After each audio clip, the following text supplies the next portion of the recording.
Parafoudre, comment ça marche?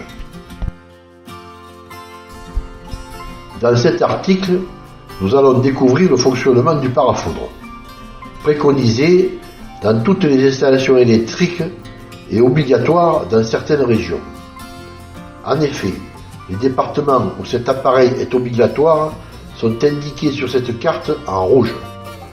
Il s'agit de zones où le niveau chéronique, à savoir quantité de jours d'orage annuel, et la densité de foudroiement, impact de foudre au kilomètre carré, s'avèrent très élevés. Alors, avant toute chose, il ne faut pas confondre parafoudre et paratonnerre.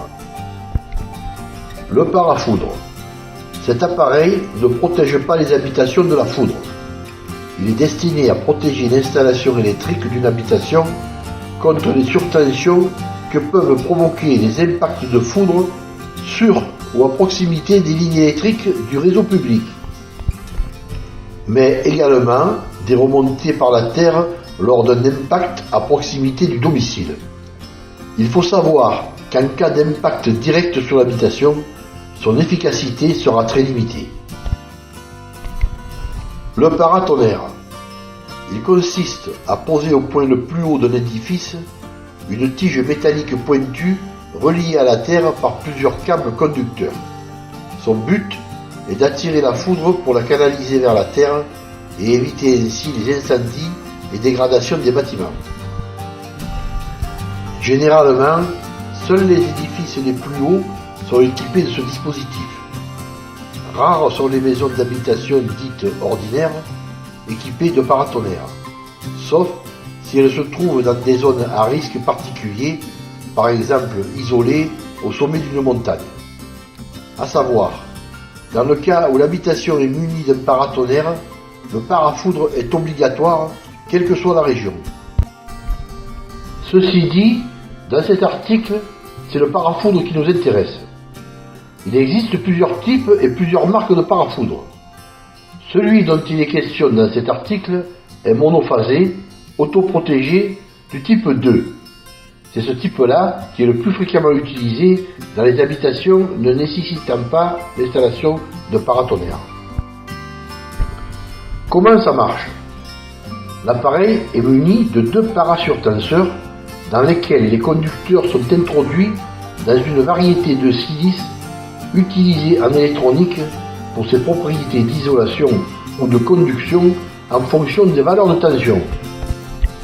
Concrètement, lors d'une surtension importante, le produit jusque-là isolant va devenir un très bon conducteur et va donc mettre en contact les conducteurs entre eux et la terre, ce qui provoque un court-circuit et coupe l'alimentation par l'action du disjoncteur différentiel de branchement. Cet appareil modulaire se place dans le tableau de répartition principal de l'installation selon certaines règles. En effet, la distance entre l'alimentation du parafoudre et la borde de terre principale du tableau de répartition ne doit pas excéder 50 cm. Pour bien réaliser ce branchement, le mieux est d'utiliser un peigne sur lequel les modules embrochables seront mis en place. Tous les interrupteurs différentiels en tête de rail seront connectés au parafoudre grâce au peigne vertical. Les câbles d'alimentation provenant du disjoncteur de branchement seront connectés sur le peigne vertical au plus près du parafoudre. Le parafoudre sera relié à la borde de terre par un câble vert et jaune de 16 mm². À ses côtés, on mettra en place l'interrupteur différentiel 30 mA qui protégera ce rail. Il sera connecté par un peigne horizontal de 2 modules.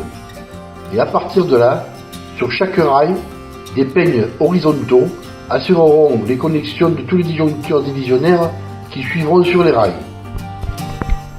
Si l'installation subit une forte surtension, le parafoudre sera sollicité et provoquera une coupure d'alimentation en actionnant le disjoncteur différentiel de branchement. Si c'est le cas, un voyant rouge sera visible sur le parafoudre, il sera alors défectueux. Pour pouvoir rétablir le courant, il suffira d'ôter la cassette embrochable du parafoudre et réenclencher le disjoncteur différentiel de branchement. Il faudra ensuite penser à remplacer la cassette défectueuse pour que le parafoudre soit de nouveau opérationnel. Cette vidéo vous a été utile? Un petit clic sur j'aime, cela fait toujours plaisir. Pour plus de précision, rendez-vous sur les blogs bâtir-sa-maison-overblog.com ou bien bâtir-sa-maison.net. Abonnez-vous pour être informé des futures publications.